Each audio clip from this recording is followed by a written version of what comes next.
All right, good morning, everyone. Welcome to the July Water Conditions Monitoring Committee. My name is Emily Adrid, CWCV staff. And today we have presentations from the Colorado Climate Center, NRCS, and the Colorado State Forest Service, who will be presenting on their annual forest health report. So we have a packed agenda today, so we can get started with Peter from the Colorado Climate Center. Hi, Emily. Good morning, everyone. I'll share my screen here.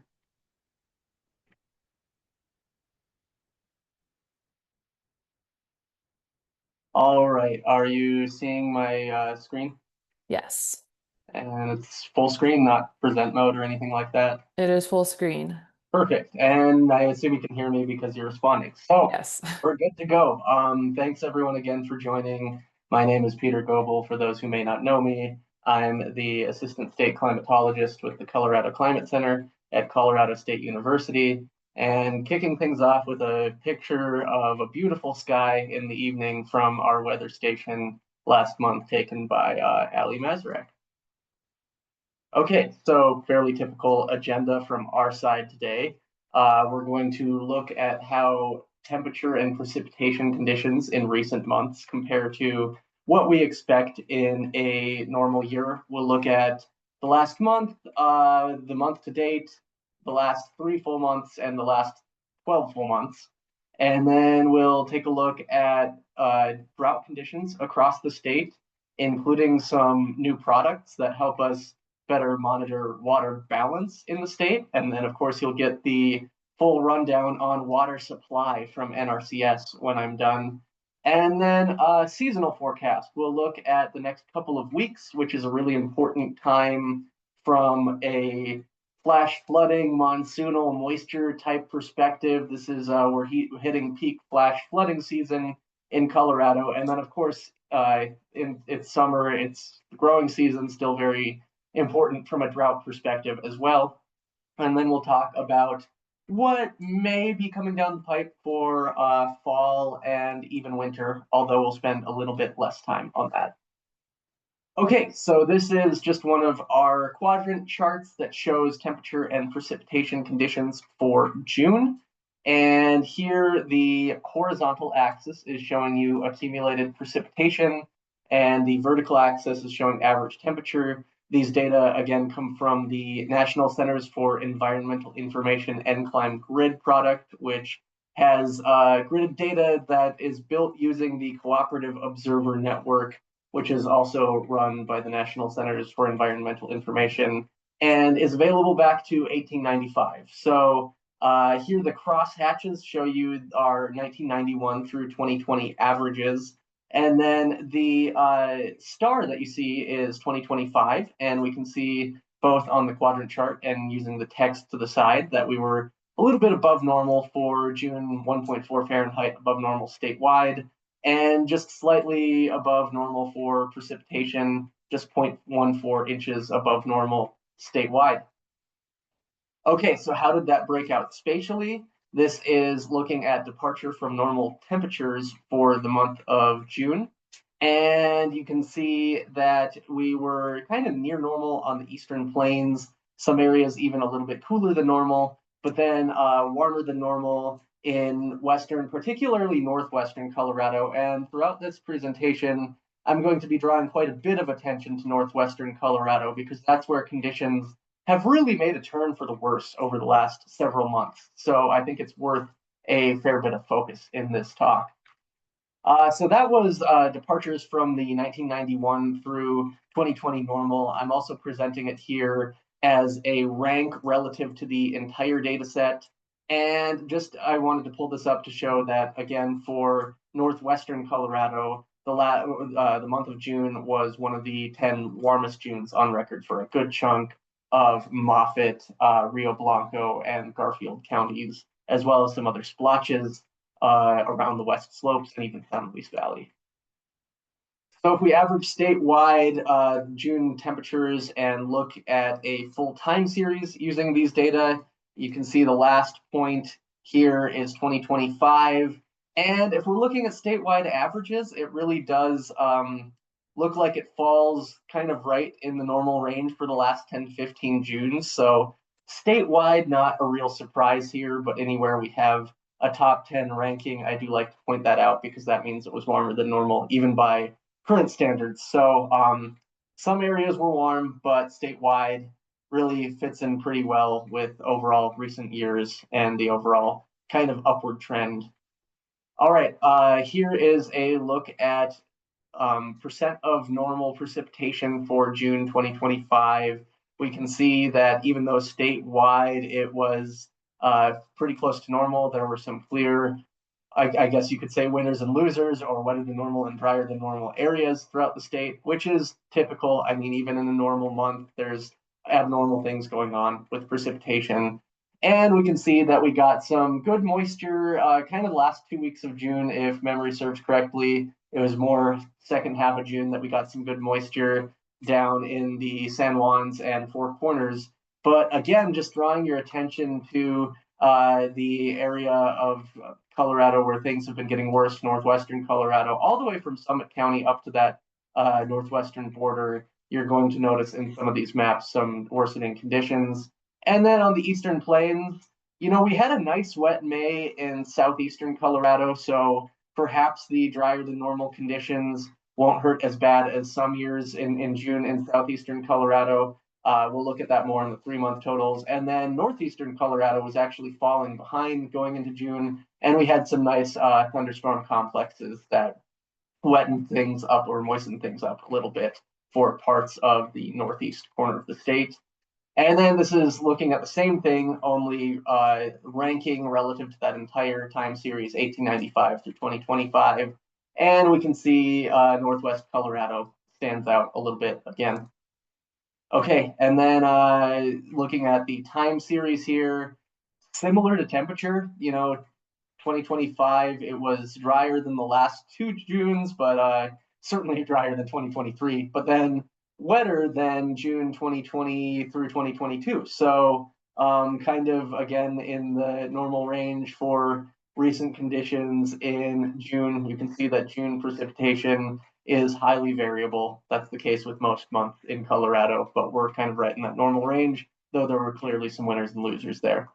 All right, now we're looking at month-to-date conditions. So July 1st through 20th, so almost current day, just a couple days old here. And we can see that we're a little bit below normal for parts of the Eastern Plains, but again, the west slopes above normal temperatures, and you can really see it throughout much of northwestern Colorado, where, like I said, conditions in recent months have been worsening.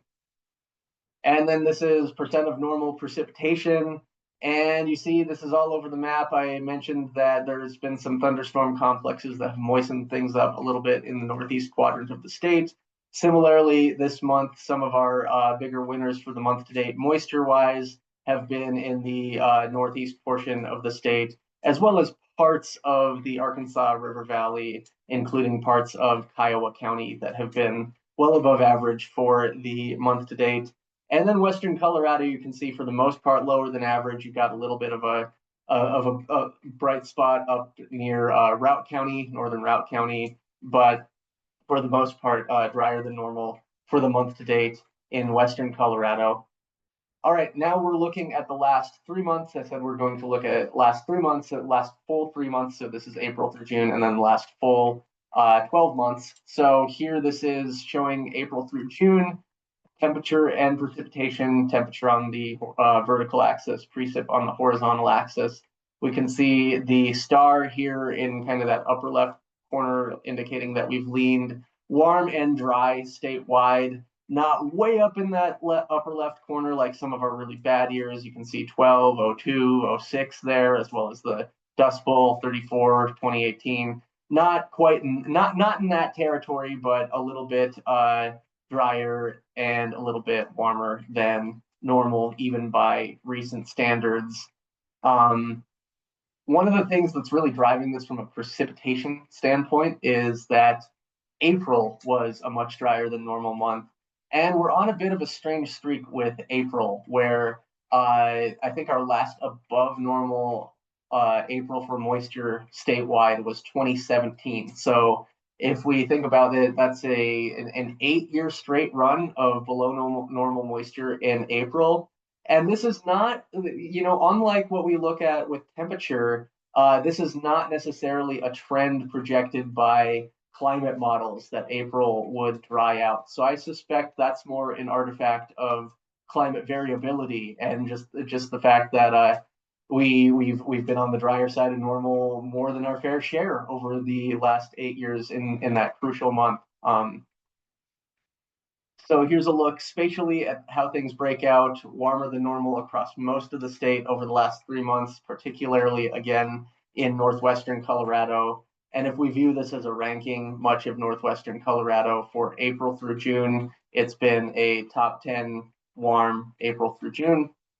And then very similar to just the month of June, temperature over April through June, pretty normal by recent standards, but definitely some areas that have been above normal.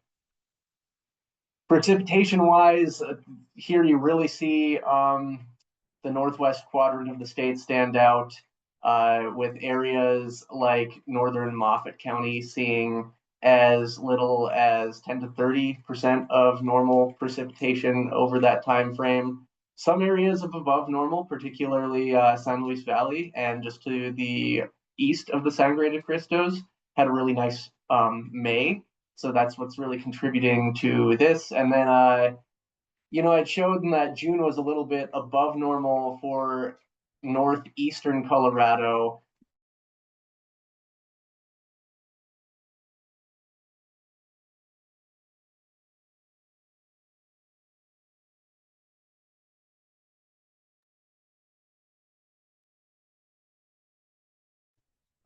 We lost the audio. Peter, yeah, Peter, I think we lost your audio.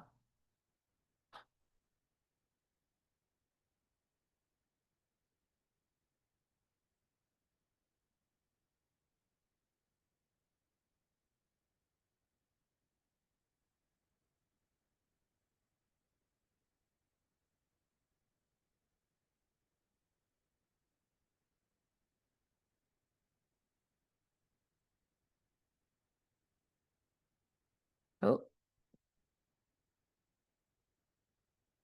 okay. It looks like Peter's hopped off, so he might rejoin us in a minute.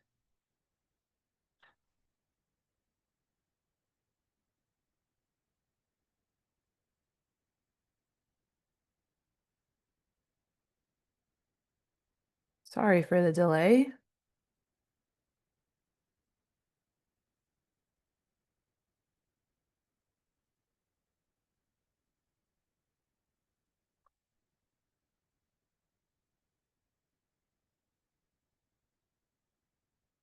Well,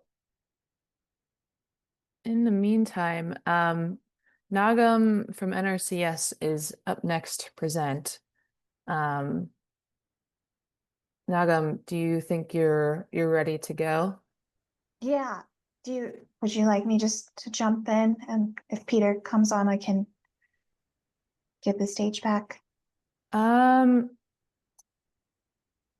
Yes. Why don't you just give your presentation? We can run all the way through, Okay. and then Peter can, when he hops on, he can give the second half of this presentation.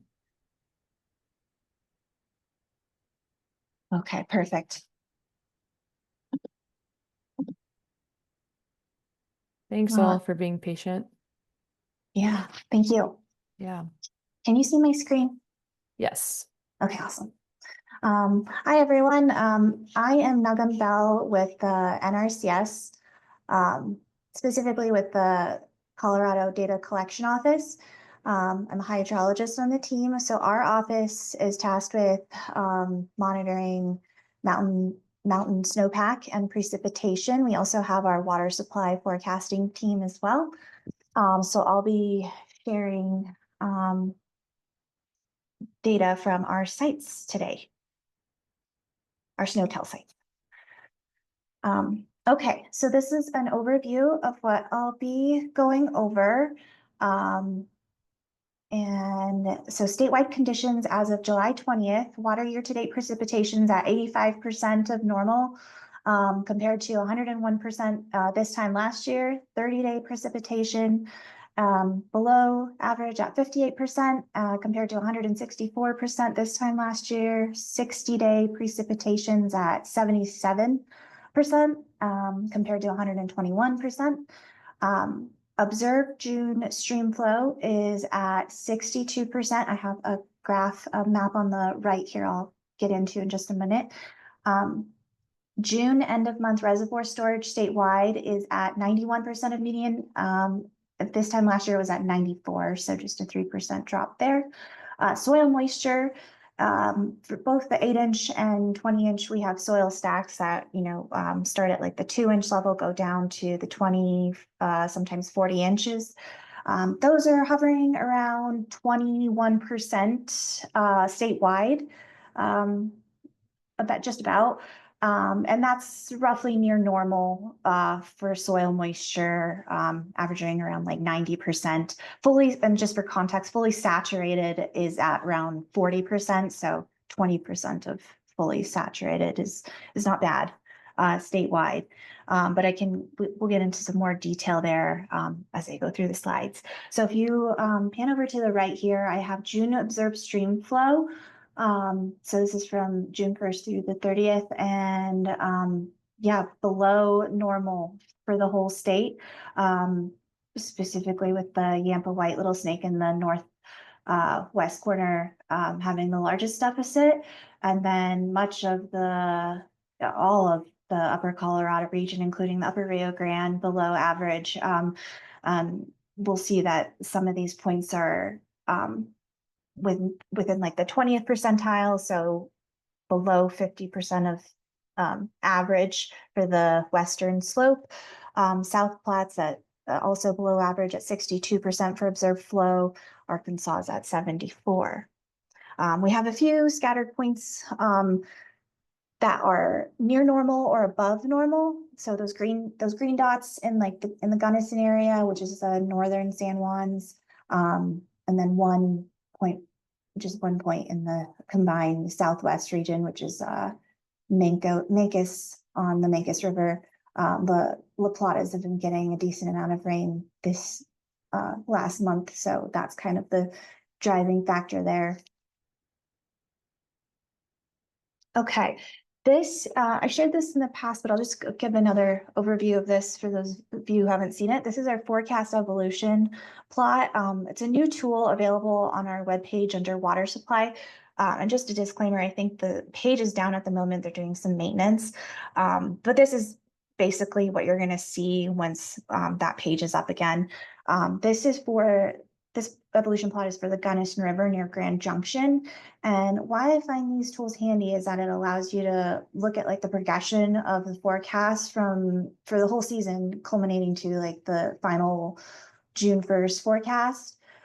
So we can see the spread, from January, which is, typically has the largest spread between exceedances. The first one kind of narrows throughout the season. And that spread from 10% to 90% kind of just becomes narrower. So we can see as of June 1st, that last forecast, the 50% exceedance was around 675,000 acre feet. It is July 1st, and we have observed flow in that shaded blue color. And so as of July 1st, it was at 632,000 acre feet. And compared to the 30-year median, the 30-year median is roughly like 1.2 million. So that puts us at 51% of average for this point, which is the 20th percentile, which would have been just above the 70% exceedance. So another good reminder of considering that full suite of exceedance probabilities, not just the 50%. So this, again, that's for the Gunnison River near Grand Junction. So I have a couple of these. I mainly pulled these because these are some of the higher output points, and this season happened to have the larger departures. So this is for the Roaring Fork at Glenwood Springs. Observed flow in that blue shaded color as of July 1st was 308,000 acre feet compared to the 30-year median 640. So again, just roughly 50% of average, lower in percentile now. So that's the 9th percentile, and that is going to be somewhere between the 70 to 90% exceedance as of that last forecast. So also another plug for one of our products, which you'll see more data, is on our IMAP. So once this period, wraps up the end of July, you'll be able to look at like percent error as well, observed flows compared to forecasted on the IMAP too. So that's another helpful way just to look at the error and accuracy of the forecast. Okay, so this is for the White River near Meeker. Observed flow as of July 1st was 118,000 acre feet. 30-year medians 255. So that's a 46% of average. So not great, but still above the period of record minimum, which is 81,000 acre feet. So that actually puts us below the 90 or above the 90%. I think maybe closer to the 95, potentially beyond that. Yeah. Okay. The Rio Grande, this is for the Rio Grande near Del Norte. July 1st observed flow was 241,000 acre feet. The 30-year median is 480,000 acre feet. So that is roughly 50% of average as of July 1st, which is the 21st percentile. And again, that's going to be compared to the June 1st forecast, that is above the 90% exceedance. The 90% exceedance was at 262 for the forecast. So we are below that as of now.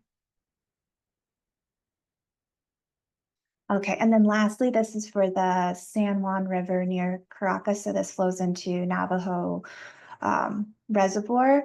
And July 1st observed flows at 131,000 acre feet, 30-year median 335. So below that, and that would have puts us between like the 70, not too far from the 70% exceedance that was forecasted on June 1st. So again, if anyone wants to access these points on our webpage sooner than later, just reach out to me and I can send you some graphs. But this should be back up here soon. It's under the water supply tab on our webpage, on our NWCC apps page. Okay, moving into precipitation, statewide precipitation percent departures from normal for June. We're below normal, not too far from it, around 9% for departures. And this is for the period of record, so starting in 1987 to current. Most of the data sets I show here are for the 30-year median, with exceptions of a few. So I have the entire water year on here. November and May were above normal. May just pretty near normal there. June, yeah, not too far from it, but still below normal. July has been pretty dry. Also, that's incomplete data. I have this graph plotted through July 20th, so just be mindful of that. The map on the right here is water year-to-date precipitation for the whole state. It's 85% of median as of July 20th. There's a clear west east division there. So the western slope, including the upper Rio Grande as well, is below average, ranging from 81% in that southwest corner to 86% in the headwaters. And then the eastern part of the state doing very much better, 94% in the Arkansas, 92% in the South Platte, 90 in the Laramie North Platte. Okay, this is for June precipitation on the left. Southern half of the state did pretty well with that southwest corner of the San Miguel, Dolores, San Juan doing really well. 298% of median. The northern half of the state not a bit of a mixed bag, but not doing as well as the southern counterparts, ranging from 38% in that northwestern corner to 74% in the headwaters. Month to date data, it's a mixed bag, as you can see on the right side of the slide here. Statewide, it's at we're at 75% of median. Conversely, the northwest corner has done all right, at 118% of median. The Gunnison, not so much, and that's where I think a number of fires have kind of taken off recently. So we might hear about that here soon with our next presenter. So the Gunnison's at 35% month to date as of July 20th. And then everything else is kind of just a mixed bag. We have the Laramie, North Platte, and the Upper Rio Grande, 92 and 109% respectively. Yeah. Sorry. Okay. Here I have soil moisture. Did this a little differently this time. Instead of basin, I'm showing percents for the 8-inch and 20-inch percents, meaning volumetric water content throughout the state. And I think this just kind of gives a better picture. And there's the values to see exactly what those coloring schema mean.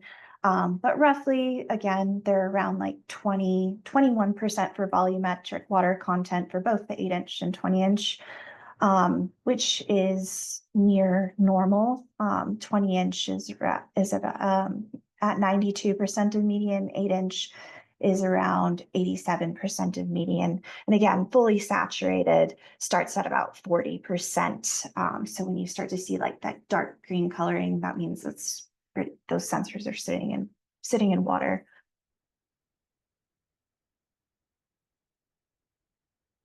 Okay, this is reservoir storage for the end of June. Statewide, we are at 91% of median. And just as a reference, this time last year, we were at 94. The San Miguel, Dolores, San Juan is at 78%. So the larger reservoir there is McPhee and Navajo. So those are kind of bringing down that overall basin median. And then the Gunnison, we're at 88%. Blue Mesa is also below average as well. Arkansas is doing really well. The Pueblo Reservoir is well above average, so I can get into that in just a second here. Colorado Headwaters in the South Platte also above average at 106 and 107%. Okay, so these bar graphs here, the top one is percent of capacity with the current year in blue, previous year in green. Current year percent of capacity statewide, we're at 72% of median. And last year, I'm sorry, this year we're at 65% compared to 72% last year for percent capacity. Blue Mesa Reservoir specifically is at 79% of median and at 70% capacity. McPhee's at 70% of median, 67% of capacity. Both Granby and Pueblo are above median. Lake Granby's at 97% of capacity. Pueblo is at 64%. Dillon's at 97% of capacity, and Navajo Reservoir at 73% of median and 63% of capacity. Here I listed out some departures from normal. On the left, we have Blue Mesa Reservoir. So again, it's below normal, and the departure is roughly 154 acre feet. And then McPhee and Navajo Reservoir, you can see the departures are also negative for this July 1st. McPhee is at negative 111, Navajo negative 401. Oh, okay. Yeah, so to summarize all of that up, statewide water year precipitation, 85%, ranging from 81 in the southwest corner to 94% in Arkansas. June, we did pretty well precipitation statewide, and that's at 110% of median, with southern basins favored. Month to date, again, that was a mixed bag, and that's at 75%. Statewide reservoir storage is at 91%. That's a 3% decrease. Soil moisture is averaging around 21% volumetric water content. So below normal, but not too far from it at 90%. And then observed stream flows are largely below median statewide, averaging 62% of median. Yeah, that's all I got. And I'll take any questions if there are any.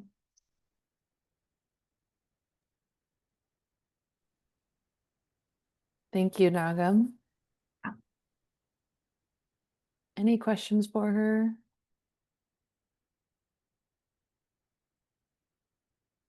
I have a question. How often the first tool that you showed with the stream flow forecast and observed stream flows, how often is that tool updated? That's a good question. So it's updated at the first of month, I believe, for when as far as forecasts are concerned, and then for observed data, I want to say the first of month as well. Okay. Or end of month, yeah, first of month. Okay, so they're updated on a monthly basis. Yes. Okay, gotcha. I'll double check on that. So if Okay. I'm wrong, I'll let you know. Okay, thanks. Yeah.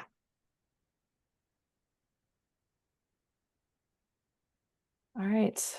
Hearing no questions, just thanks again, Nagam, for the update. And Peter, okay, Peter's back.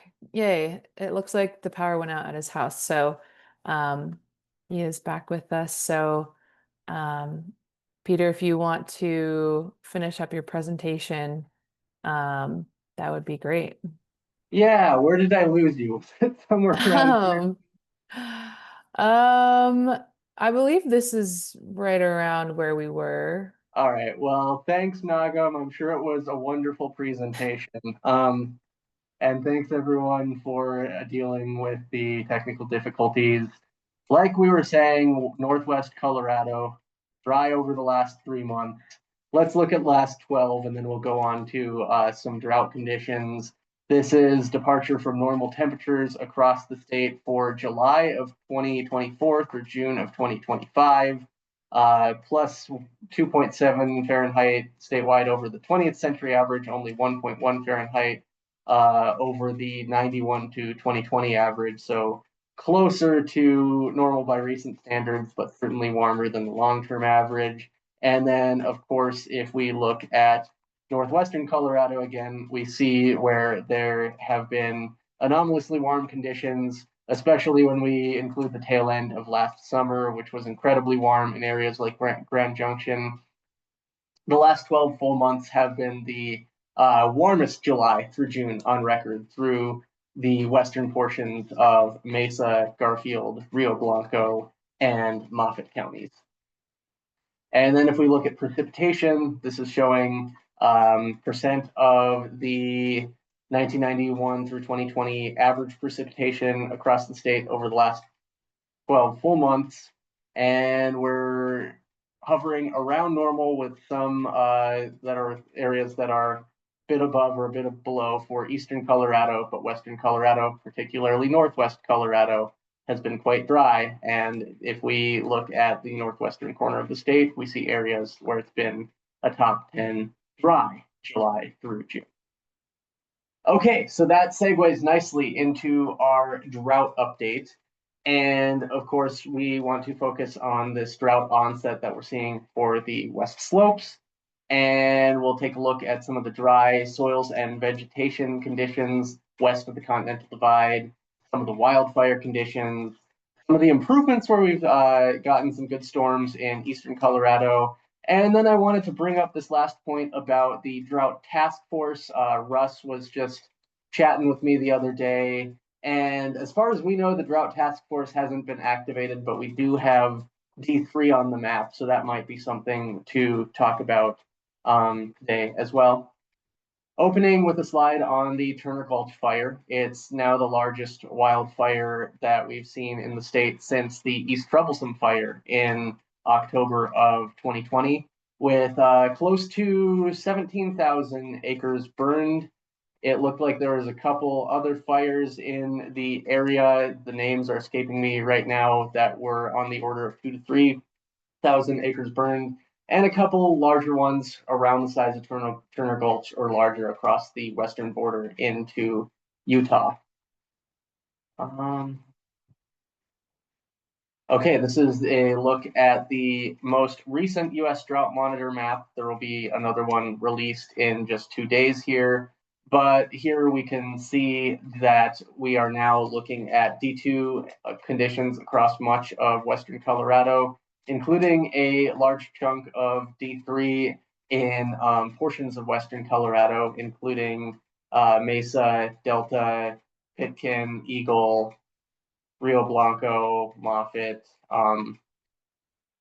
Garfield counties. And based on some of the temperature and precipitation conditions that we've seen, this somewhat stands to reason. I didn't see Nagum's presentation, unfortunately, but stream flows have been low, but they're better than kind of this D2, D3 depiction. The D2, D3 depiction is really a function of long-term kind of moderate drought on top of more extreme short-term drought. So that's where we've been at. And we can see that drought has been degraded quite a bit over the last 3 months. So this is last 12 weeks or roughly 3 months, how many categories the US Drought Monitor has moved.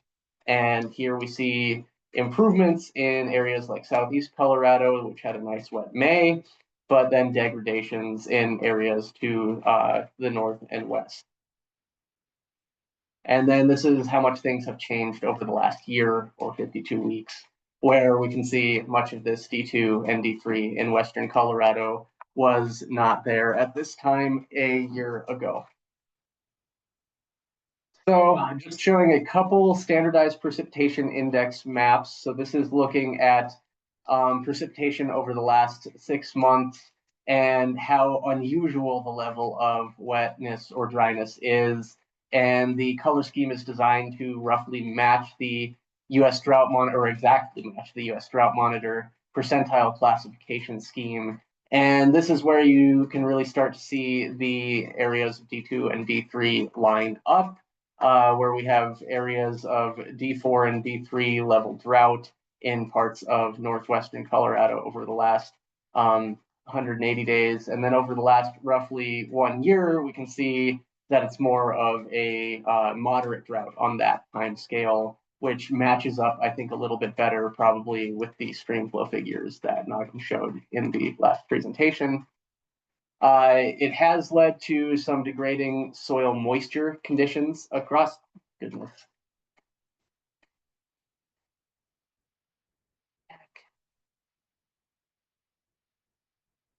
Okay, I think I'm still on the Zoom, right? You are, yes. Okay, wow, it is not my morning. No worries. And this should not be as much of an interruption. That just kicked me off of sharing for some reason.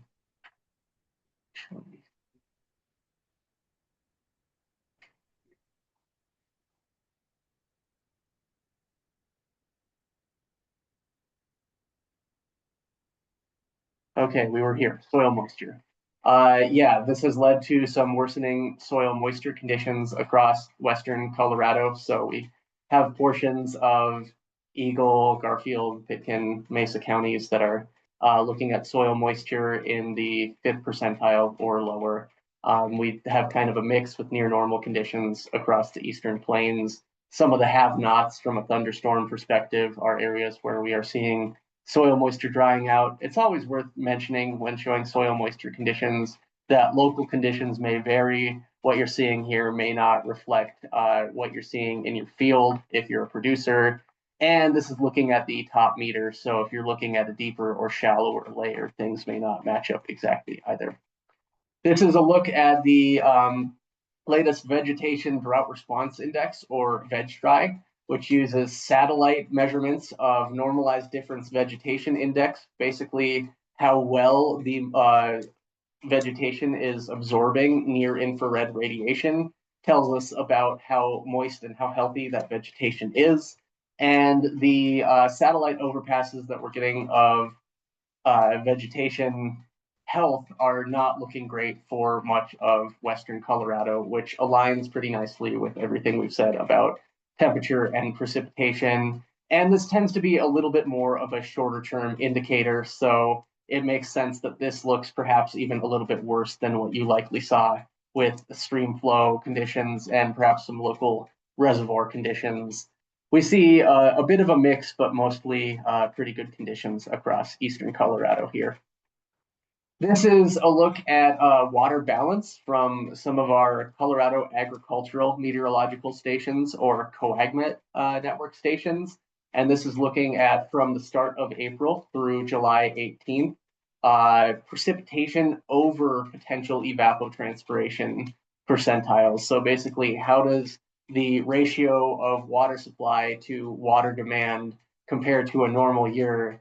And you can see we've got kind of a mix of conditions across the region. We don't have as many stations with a long data record in northwestern Colorado, where our main problem spot is, to really dive into that with these numbers. But you can see up in Jackson County that all of those stations are, I believe that the 4th and 10th percentile, that would correspond to either the lowest or second lowest water balance through this point in the growing season on record.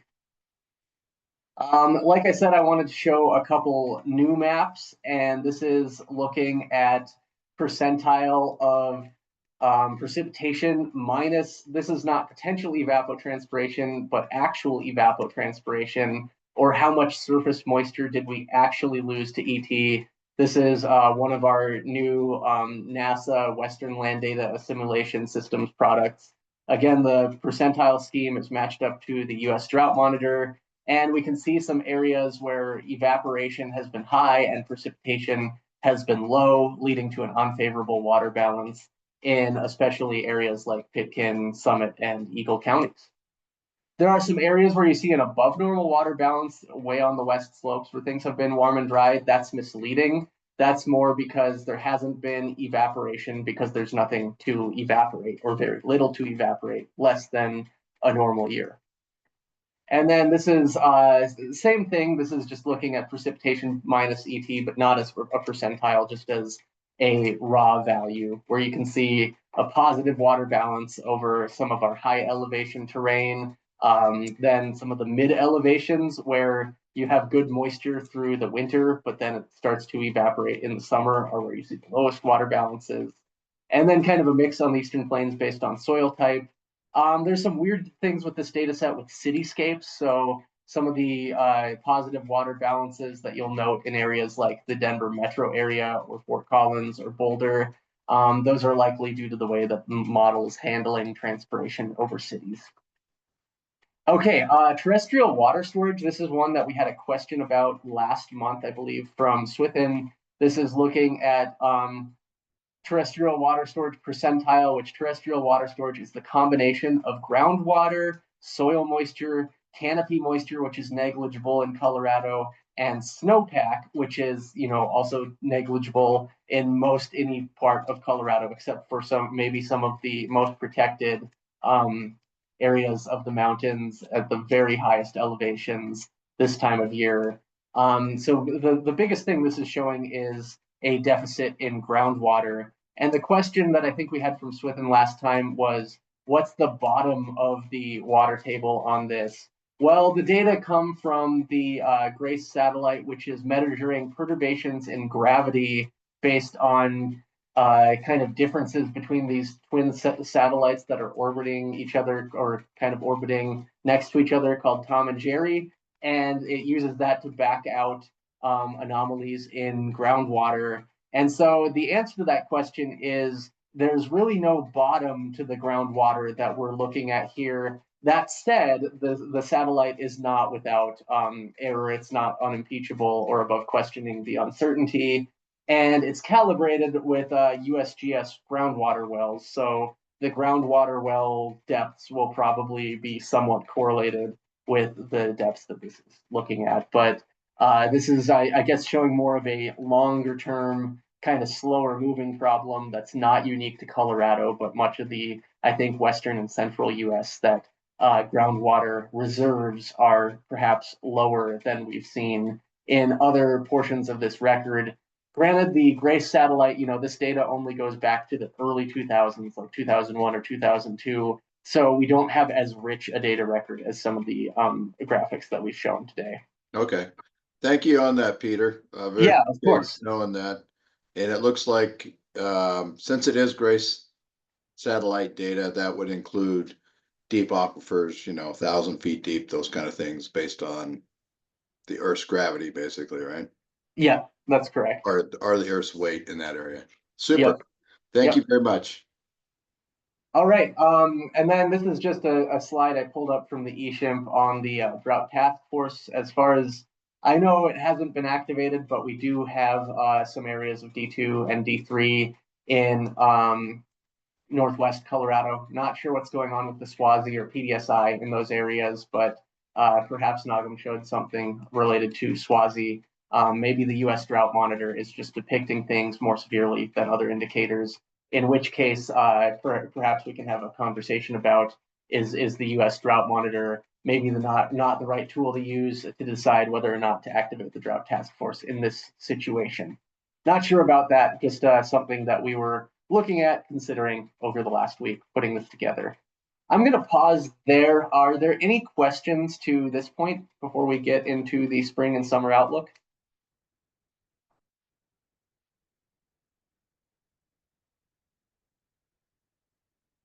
All right, I'm going to go ahead and move on. First, I'll start with just the forecast for the next 7 days. It looks like it's going to be warm, but not entirely dry. So it's particularly tonight and Thursday night look somewhat promising from a high elevation thunderstorm standpoint over our central Rockies. And it looks like both those nights, some of those storms could propagate outward onto the Northeast Plains over the evening hours. It does look like it'll be a drier than normal week, more than likely for both Western Colorado and Southeastern Colorado, which was wetter than normal in May, but we have some concerns about it drying out recently with drier than normal conditions in June, and for parts of Southeast Colorado, also drier than normal conditions in July. Things can change quickly this time of year. As we look out to the 8 to 14 day time frame, models are suggesting that there's a good chance more of a kind of true high pressure ridge will form over the south central US, largely encompassing Colorado, which will likely keep us warmer and drier than normal going into the month of August. Kind of right around the last day or two of July, maybe first day of August, there's a possibility of a decent surge of moisture making its way into Colorado as that kind of west side of the ridge axis builds into Colorado. It's possible we could see some good thunderstorms skirting around the edge of that high pressure ridge.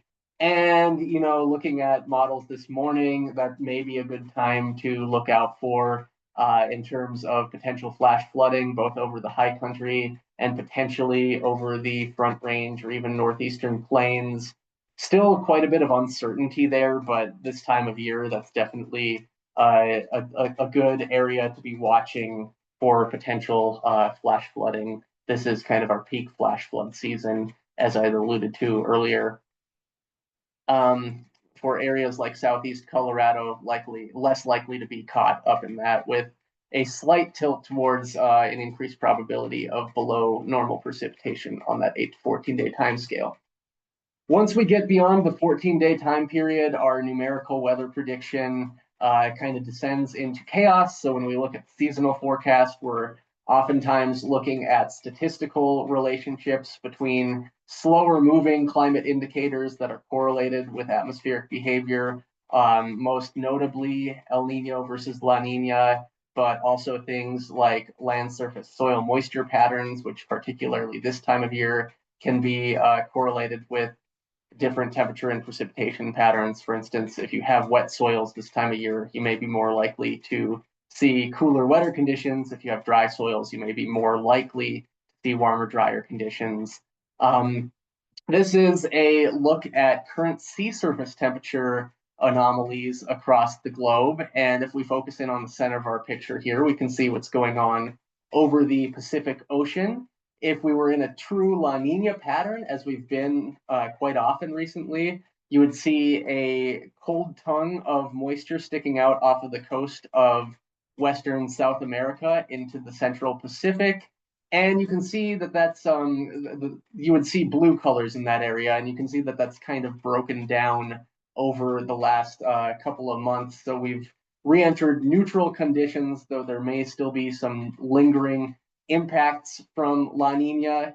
We are very much in what's called the negative phase of the Pacific Decadal Oscillation, meaning that we've got these warmer than normal sea surface temperatures over the north central Pacific and cooler than normal sea surface temperatures off of the west coast of the US, extending with that cold tongue down towards Hawaii. The Pacific Decadal Oscillation and El Nino, La Nina are very interrelated, where when you have these periods that have been dominated by La Nina, you're more likely to see a negative Pacific Decadal Oscillation. But the negative phase of the PDO can also be correlated loosely anyway with warmer and drier than normal conditions over Colorado.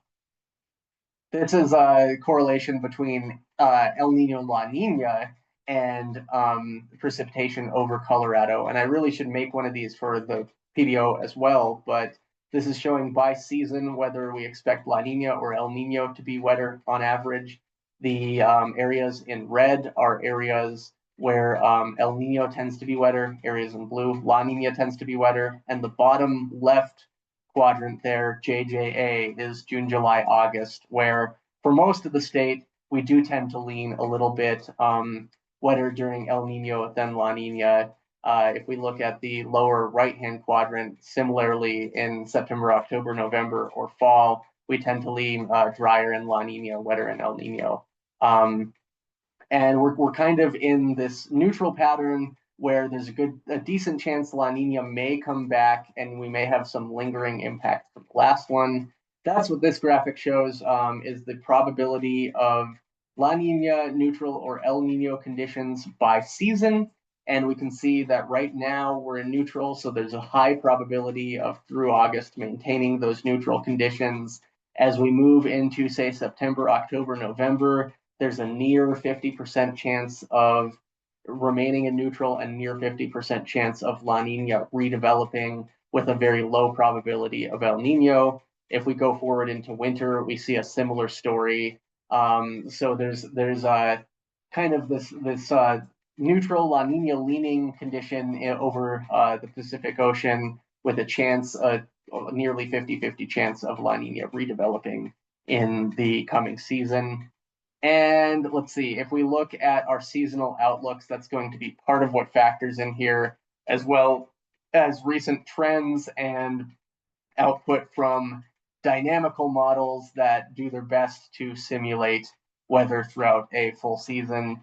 But here we're looking at Climate Prediction Center output for August through October, seasonal temperature on the left-hand side, precipitation on the right-hand side.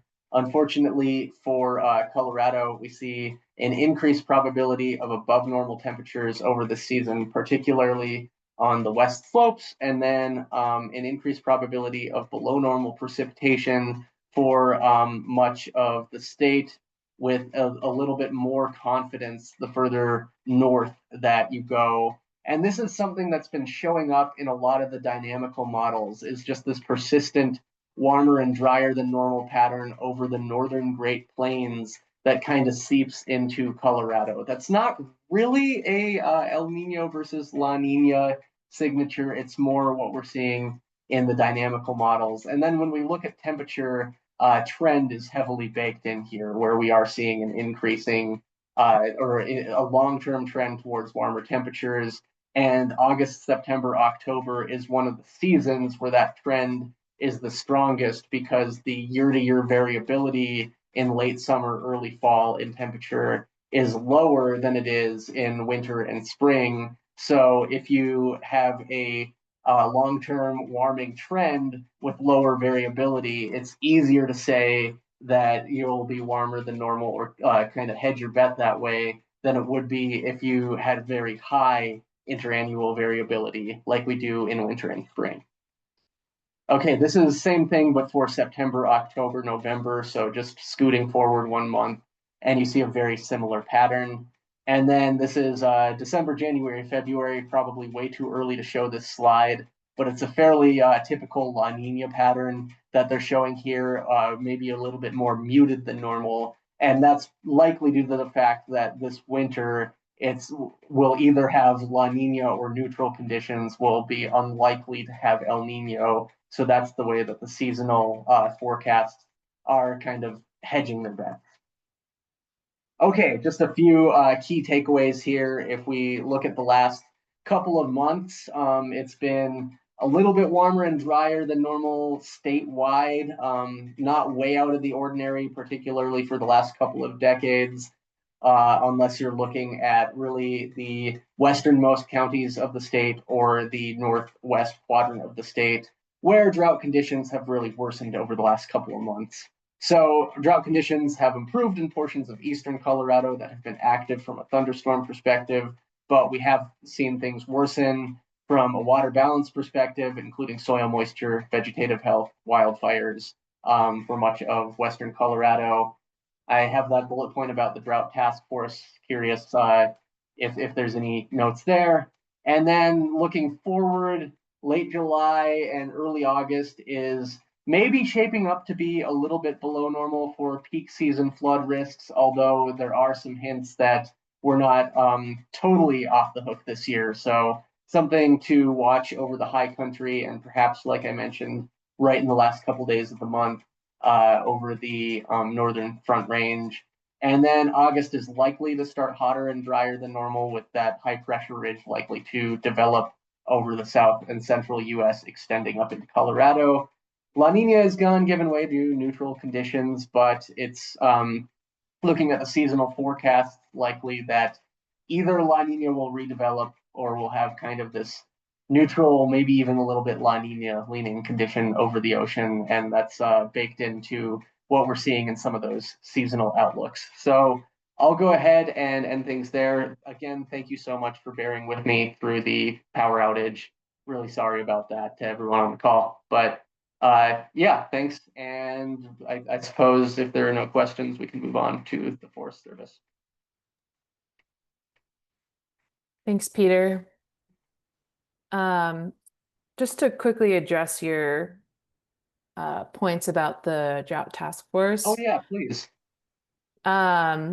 The WCMC agency partners are responsible for activating the drought task force. So those include DOLA, DHSCM, CDA, DWR, and CWCB. And so when drought conditions do worsen, this group of agency partners will convene. And I appreciate you taking a look at the eSHMP, but I think, well, I mean, I know at the moment the drought task force is not activated, and if it does, we will definitely let this group know. And just as a reminder, the drought task force is made up of the agency partners, so the ones I just named, the directors of those agencies, and the senior leadership. So the drought task force is responsible for communicating with the Gov's office to seek additional assistance, and then creating or convening ad hoc work groups as necessary to better understand the local impacts. So again, yeah, appreciate you taking a look at the eSHIMP. That's the status of the response according to the eSHIMP. So yes, Adrian, yeah, cool. Glad I cleared that up for you. So yeah, we recognize that the drought conditions are worsening, so we're monitoring that every week. And we will let you know if the drought task force is activated. And the information Thanks. from these meetings absolutely plays into that decision. I really appreciate the additional context. One thing that I was wondering is, like I mentioned, the stream flows this year in Western Colorado, they're certainly below normal, but they're not necessarily among our worst years. So I'm wondering if the U.S. Drought Monitor is maybe chasing short-term conditions a little bit, whereas the impacts in Western Colorado tend to be largely driven by longer-term deficits and those kind of water supply imbalances. I don't know. What are your thoughts on that? Um, I mean, we just take the information from this, like these sources from Okay. you, from NAGAM, and from the U.S. Drought Monitor. So, we're just monitoring, like I said, every week. So we're taking the information into account and making decisions based off of that. So yeah. And for Streamflow, I'm also looking at the USGS data that they have. So yeah, appreciate you bringing that up here. Yep, and thanks, Steve, for weighing in there.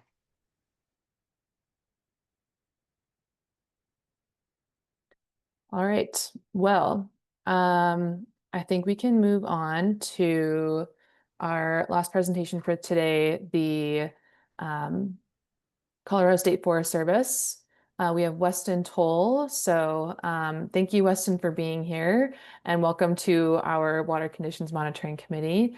And yeah, he is just going to provide a presentation on the annual forest health report. So I will hand it over to you now, Weston. Thanks, Emily. Are you guys seeing my screen all right here? Yes. Awesome. Well, good morning, everyone. Thank you to Emily and everyone for having me on here. We, with the State Forest Service, really appreciate the opportunity to kind of keep you informed on what's going on with the health of Colorado's forests. Obviously, they're directly tied to a lot of the stuff that we've already heard about today, but what I'm going to be going over today is the report on the health of Colorado's forests. It's basically an annual snapshot of the condition of Colorado's forests and the progress that we with the State Forest Service is making in addressing critical forest health issues around the state.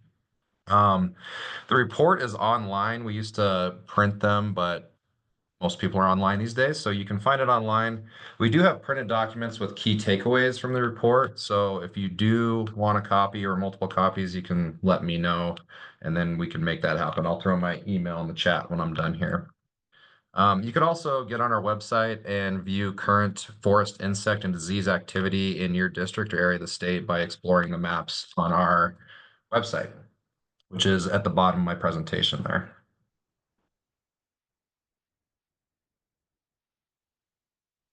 So before we jump in here, just thought I'd give you a quick background on the State Forest Service. So you can see our mission there on this slide, but we were established in 1955 and we're the lead state forestry agency within the state of Colorado. We're part of the Warner College of Natural Resources at Colorado State University and provide service and outreach to the residents of Colorado. We also connected with the state government, providing staffing for the Division of Forestry within the Colorado Department of Natural Resources. Our state headquarters is located on the CSU Foothills campus in Fort Collins, and then we have 18 field offices around the state, and then several satellites all over Colorado. And then basically what we're trying to do around the state is provide leadership, resources, and guidance in forest management, wildfire risk reduction and community wildfire protection planning, adaptive forest management that addresses climate change, wood utilization and marketing support, really trying to get the forest industry off the ground where it's makes sense and is appropriate. Some outreach and education to youth and adults, insect and disease detection, surveys and response, which we'll go over heavily in this presentation today, forest monitoring, inventory, and data analysis. We have the state seedling tree nursery here in Fort Collins. So we provide other, that and other plants for conservation projects, post-fire planning, and then some urban and community forestry assistance.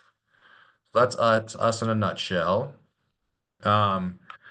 Today, while talking about the Forest Health Report, I'm going to touch on three main focus areas. You can see them on the slide there. So we've got insect and diseases, which is a pretty heavy portion of this report, and then wildfire resilient forests. And then for this group, we'll talk about healthy watersheds kind of towards the end there. So I'm not going to go too much into this precipitation. We just had a really good presentation on precipitation, but this is basically what we saw within the state of Colorado last year.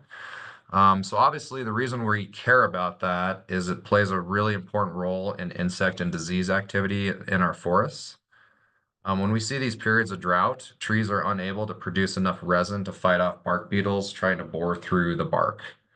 So this chart right here is showing the average precipitation in Colorado by year since 1896.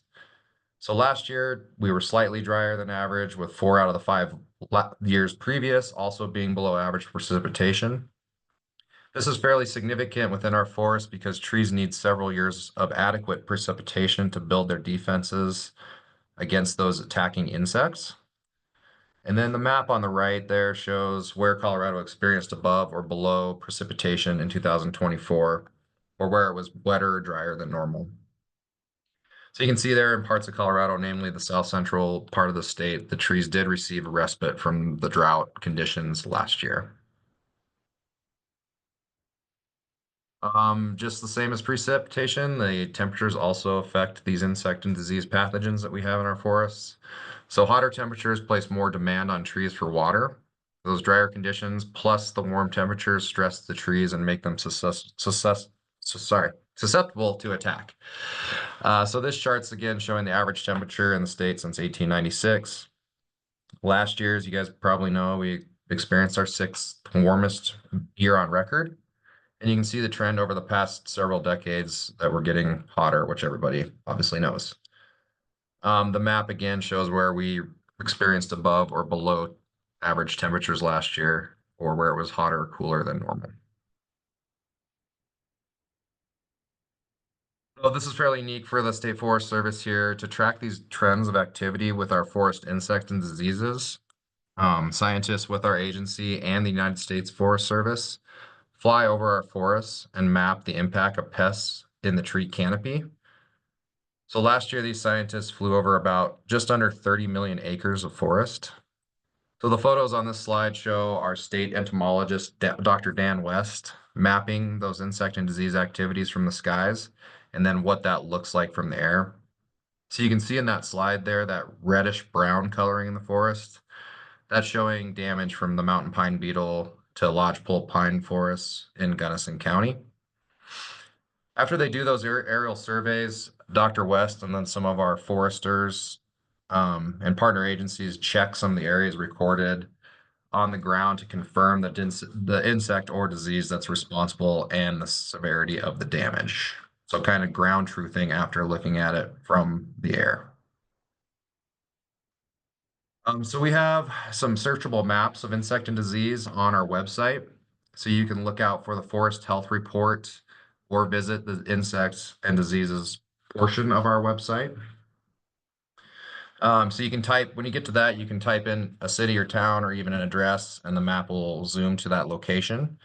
You can toggle between the insects and the map if you want to look at one specific forest pest. So it's kind of a cool interactive map. So I'd encourage you to check that out if you're interested in it and explore the latest insect and disease activity within your area of the state.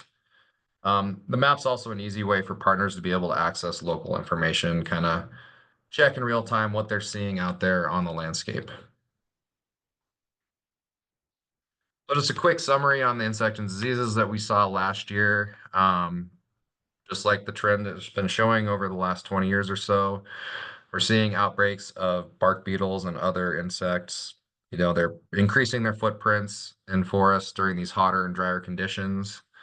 Um, we had a wet and cool year in 2023, but then we had a shift back to near record temperatures, and it just showed that the trees were increasingly stressed and needing several years of mild conditions to build up defenses against the attack from bark beetles and other pests. So one of the issues obviously we run to with these bark beetles and other insects, they're expanding into new forests, which then creates a changing fuel dynamic for wildfire because they leave dead and dying trees in their wake. Obviously, that kind of makes sense, right? So this chart on this slide indicates which insects and diseases were most prevalent last year, according to the data that was gathered during the aerial survey that I was talking about a couple slides ago. So you can note that the western spruce budworm remains the most widespread forest pest by far, while the western balsam bark beetle is the most prolific actual bark beetle. So as you drive around the state, you might notice some of the more high elevation spruce and fir forests you're seeing die. That's likely because of that western spruce budworm that we're seeing really take off in those high elevation forests. So drilling down a little bit more into that guy that you can see in the picture on the right there, that's what this little budworm looks like. It's a native insect, and it's actually a small moth that partially consumes the needles of trees during its caterpillar stage. So that leaves that rust burnt color to the damaged foliage. The trees that are damaged by the budworm for numerous years are then at high risk for from another insect, the Douglas fir beetle. So you kind of, those two are a double whammy hitting those trees again in that higher elevation mixed conifer forest. And you were seeing this pretty heavily in the central and southern parts of the state. So you can see where we had the affected acres here in this chart, where there was about 10 years ago, quite a few, then there was a lull, and then we're kind of getting back into seeing these more attacking those forests. Mountain pine beetle, most people are probably fairly, if you've been around the state, fairly well versed in this. We had a huge epidemic of this kind of mid 2000s through about 2015 or so. And then there was a huge lull. I mean, it hit a lot of our lodgepole pine forests, but we're starting to see them make a comeback, unfortunately. The mortality is not even close to the levels that we saw back in the mid 2000s or so. But we are seeing it kind of rebuild summer by summer. So again, this is a native bark beetle, and we're seeing some outbreaks along the Front Range and in Gunnison County, and then parts of the southwestern part of the state. Last year we saw about 5,600 acres affected by the mountain pine beetle. We also have aspen issues, so our deciduous trees that we primarily have in our high country watersheds. We're seeing some of them having their leaves eaten by caterpillars, but that's mostly localized and non-threatening. But really what we're seeing, is again, those drought conditions and warm temperatures. Aspen really doesn't like that. They like a more cool, wet environment. So if you're seeing aspens dying in your urban communities, that's likely why. They just don't do well in that drought-stressed environment. Last year we did see some more fungal issues in aspen stands, but it's really not a issue. It's more, again, localized. So I do want to mention that it should be another great year for fall color in Colorado with the aspen. We do the aspen tracker every year, kind of trying to time when those aspen trees are changing. So we typically have it on our website as well too. Again, not too bad for the aspen right now. Okay, so just talking a little bit about our wildfire resilient forest portion of the report. So again, us and our partners really like to take a science-based approach to managing our forests so they are more resilient to wildfire. We know that wildfire is a natural part of this ecosystem. And so we're trying to get back to more historic baseline conditions in the most important areas around the state where it's going to have the biggest impact. So if you do look at the report, we basically cite peer-reviewed research that does show that principles of forest management and active management to be super critical to help keep wildfires at low severity and protect the many benefits that our forests provide. Again, we like those low severity fires because they do help manage forest density and composition, especially in our dry ponderosa pine forests that we see on the Front Range and southwest parts of the state. And so we're trying to try to get back to that more low to moderate severity in those forests, more historical conditions. State Forest Service specifically works on state land and then private land.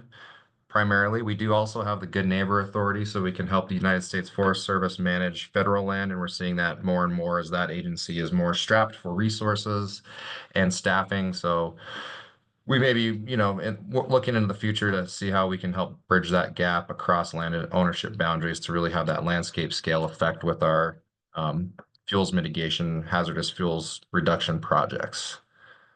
We also help work with communities on community wildfire protection plans, so that in the event of a fire or before the fire, there's kind of a plan that everybody's on the same page about.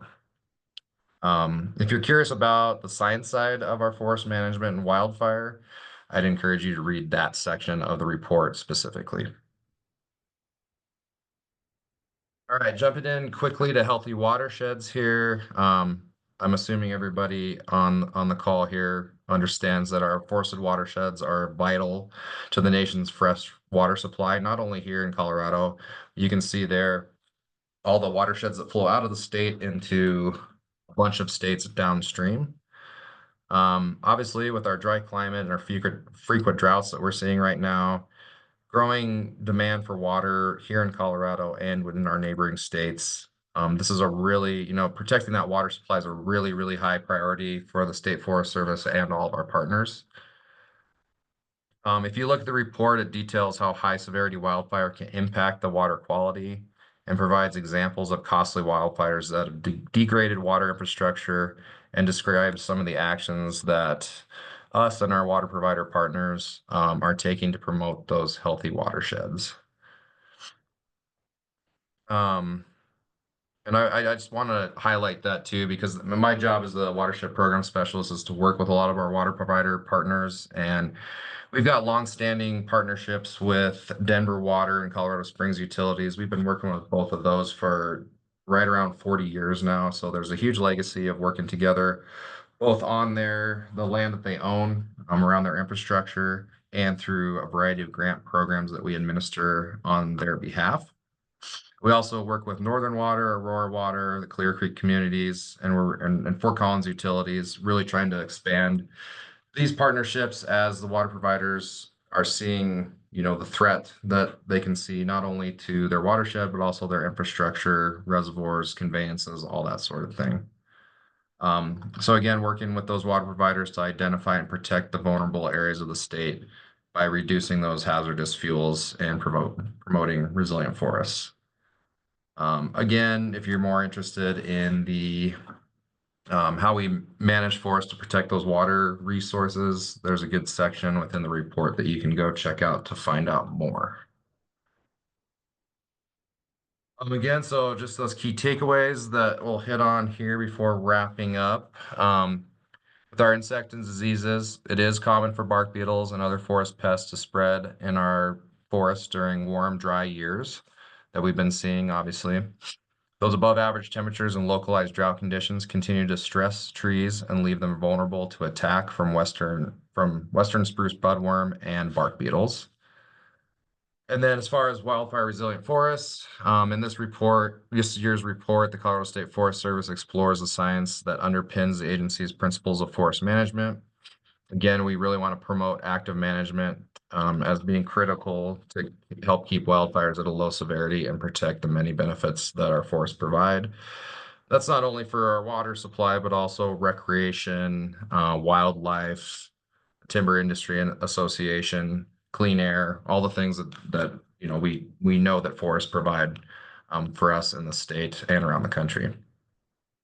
And then healthy watersheds. Again, our forested watersheds are vital to the nation, not only Colorado, but the nation as a whole. Our fresh water supply. With our dry climate and frequent drought and a growing demand for water, protecting it is one of the highest priorities right now for our agency at the State Forest Service and all of our partners. I will say too, so this was the 2024 report that is out right now. Obviously, the 2025 report will come out in spring after, again, our entomologists and field foresters go out and gather the data needed. So you can typically see the new report coming out around March every year. So that's all I've got. And it looks like we maybe have a couple of minutes left. I don't know, Emily, if there's any questions, or I'm going to put my email in the chat. So if anybody has any follow-up questions, please feel free to reach out anytime. More than happy to answer them or schedule a meeting, whatever makes sense. Perfect. Yeah, that sounds great. Thanks for the presentation, Weston. I know that, or just hearing about all of the water providers that the Forest Service works with, I think that really underscores the connection between healthy watersheds and water supply planning in our state. So it was great to hear that those partnerships exist and are long-standing. So again, appreciate your presentation. Yeah. You're very welcome anytime. And if there are other smaller water providers on the call, please feel free to reach out too. We can chat about how if you want to jump on board and look at what we can do to protect your watersheds and infrastructure. Thank you. Awesome. I'll just pause for any questions for Weston.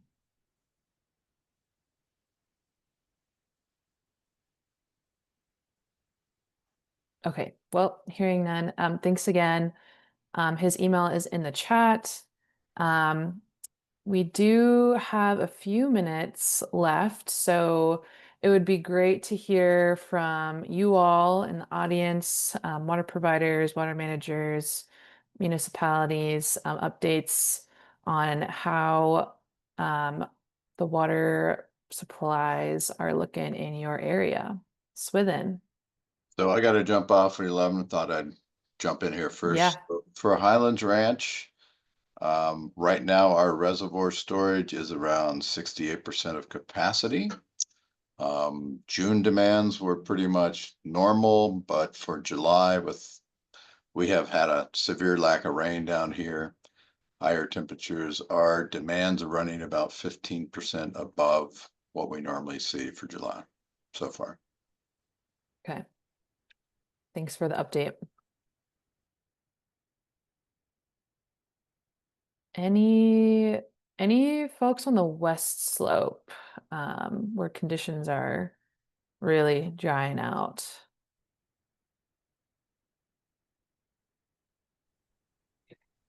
Hi, I'm Beverly with the Upper Gunnison. Conditions here are really dry. Stream flows are about 49% of the historical average, and reservoir in the Upper Gunnison Basin is about 73% of capacity. We have really dry conditions. We've received little to no precipitation over the past 30 days. And it gets cloudy every day, but no rain at all. And there is a wildfire burning by Black Canyon. So that's how dry conditions are up here. Thanks, Beverly. Yeah, I've been tracking that wildfire near the national park. Yes. Yeah. This is Steve Hunter from City of Aspen. I would agree with Beverly's. We're extremely dry here. We're looking at stream flows that are more representative of late September, October for this time of year in the Roaring Fork. Soil moisture is just being in the backcountry quite a bit, are negligible in a lot of places. Wildflowers are super stressed. We have a very small reservoir, so we're watching it tightly, praying for the monsoons. But like Beverly said, we're getting these afternoon clouds that produce a bunch of high outflow winds, some lightning.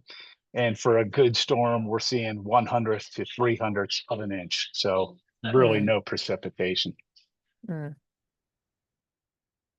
Thanks for sharing, Steve.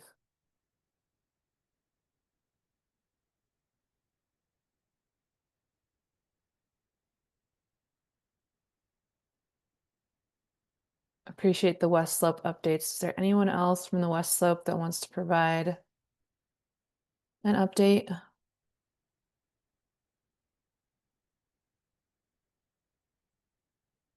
Okay, I appreciate Beverly and Steve.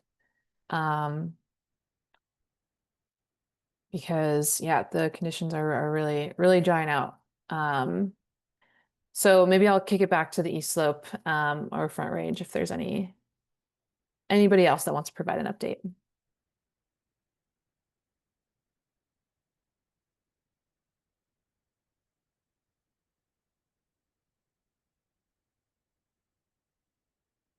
Okay, well, sounds like we can wrap up for today. Thanks again for everybody. Oh, thanks, John, for putting your update in the chat. Thank you all for joining the July Water Conditions Monitoring Committee. Again, thank you to Peter, Nagam, and Weston. Our August WCMC meeting will be on August 26th. So I will see you all then. Thank you.